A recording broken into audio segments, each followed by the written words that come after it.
so forth. In effect, therefore, members of the diplomatic corps are all part of our own local community. We are responsible for your well-being. Our actions and inactions will affect you one way or the other. I am happy to say that our interactions have been largely mutually beneficial. For example, I have held periodic meetings with quite a number of heads of missions, where we review progress of business between our state and their home corporations and business delegations.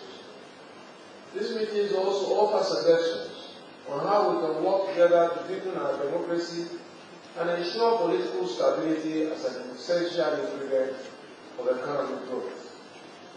Our roadshow to the United Kingdom in 2008 resulted in the successful marketing and sourcing of the concessionaire's interest for the Lagos Rail project and the reinforcement of our commitment to the Ikeja shopping mall development, which has now broken ground and is under construction.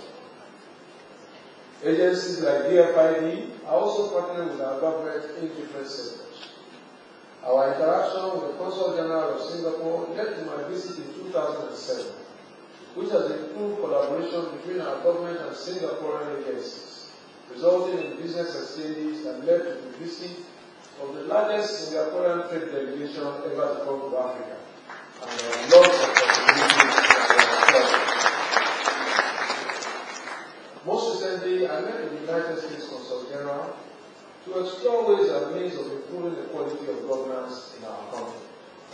Our heads of mission in Argentina and Brazil have also been extremely engaging in deepening our business contacts with South American corporations, and 2 Brazilian trade missions have visited Lagos to meet with our government. The French and German heads of mission and those of other African countries have been no less active.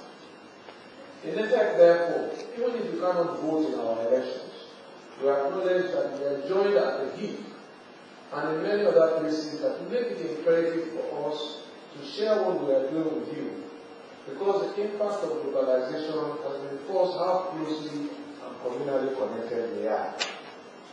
A look at the world map today will show you that it is the same Atlantic Ocean that is in south and north that connects us to Brazil and the United States and the Babatunde here. To the east of Africa lies the Indian Ocean that connects us to India and many parts of Asia. And these 2 oceans meet at the majestic Cape of Lagos, 2.5 hours away from Cape Town in South Africa. In the last 1,100 days, we have been busy making democracy meaningful to our people, raising the standard and quality of life, and increasing the participatory process in government. We have kept our part of the social contract by delivering on every electoral promise that we made, and the citizens have embraced and empowered their government. Our citizens have engaged and empowered the government by voluntary tax compliance in a way that is somewhat novel in these parts. In a manner of speaking, citizens of Lagos have put their money where their heart and their mouth lies, in their government.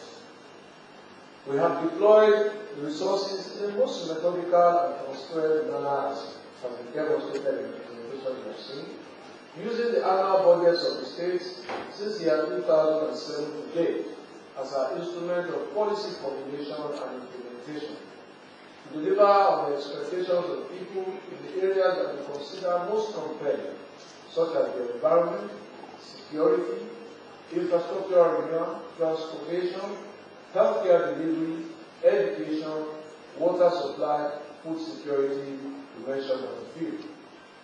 The result has been the creation of access for our people to services that they yearn for only dream of. Bigger, safer, and more reliable road networks to ease the stress and cost of transportation. Cleaner and safer environment that has exploded the myth that Lagos would never be clean. Improved security that has seen violent crimes rapidly decline. The addition of about 70 million gallons of water to the supply network of the state in the last few months of this year, with more still to come. The provision of 300 new bed spaces or 100 beds each in 3 different local governments for mothers and children to address issues of infant and maternal mortality. The reconstruction and renovation of schools and classroom blocks and the provision of teaching aids, coupled with the training of teachers, to develop a resourceful human capacity for the future and the creation of thousands of jobs across sectors in the process. There is now emerging a renewed pride and belief by the Oceans about their states and in its abilities to come through for them. The projects and renaissance have some direct and indirect impact on you here and on your country.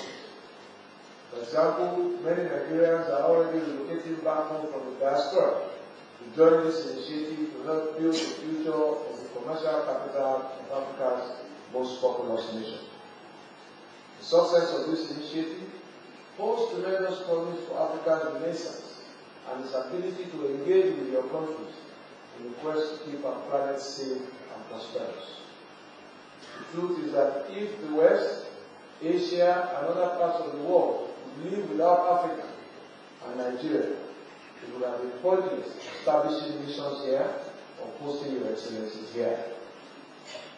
Indeed, as I often said, the future of our entire planet depends on what happens on the African continent in the next few years, because a sizable proportion of the resources required by other countries of the world keep their economies going are sourced from Africa. If Africa dies, our planet will certainly follow.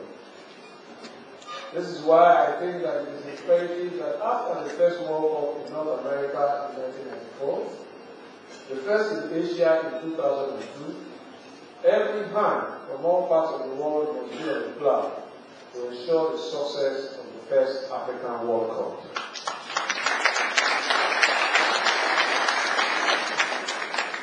In my very humble view, I think that if there are genuine safety concerns that can affect the first African World Cup, it behoves every country in the world that has the capacity to assist, to offer that assistance, to ensure the success of the tournament, rather than the heightened fears that may affect the success.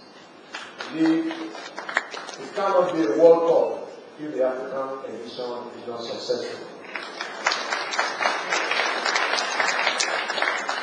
Excellencies, so many things apart from the World Cup and the oceans connect us in more ways than we have cared to value.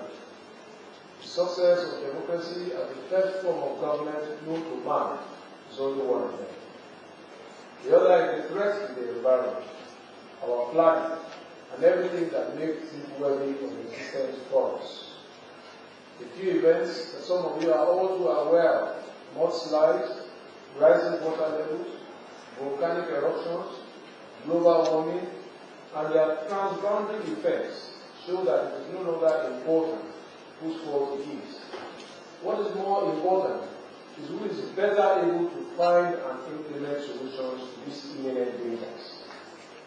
The reality is that there may be no strong or weak nation when the full impact of these threats are unleashed, but there can be the preservation of the human race and our civilizations if our sense of community is rekindled and we work for each other in an atmosphere of mutual respect and partnership, where Africans are seen for the right of equal membership of this planet, rather than as a poverty-stricken people who need grants and limits.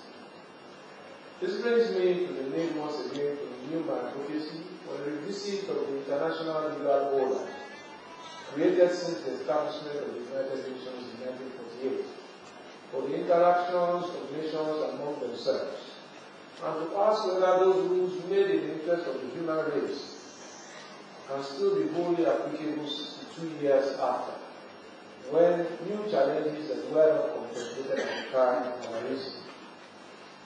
Should there not today be a revision that gives more roles to subnational governments because of their municipal responsibilities and the closeness to the people for whom these rules were made?